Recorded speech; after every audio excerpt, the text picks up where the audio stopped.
एक बादशाह था, उसके 3 बेटे थे। बादशाह बहुत रहमदिल और मोहब्बत करने वाला था, खास तौर पर रिया का ख्याल रखता था। एक दिन बादशाह सख्त बीमार हो गया। हकीम कहता है, सुनो, तुम्हें शिफा पाने के लिए एक जादुई परिंदे की आवाज सुननी होगी। जो भी रिया को लाएगा उसे सोने का संदूक मिलेगा।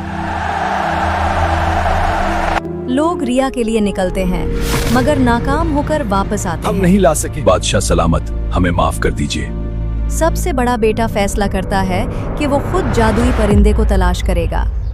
शहजादा खड़ा होता है। 3 रास्ते सामने हैं। जो इस रास्ते पर जाएगा वो कभी लौट कर नहीं आएगा। ये रास्ता मुझे डरा रहा है। पहले रास्ते से हटकर शहजादा दूसरे पथरीले रास्ते की तरफ मुड़ता है। दूसरा जिन नमूदार होता है।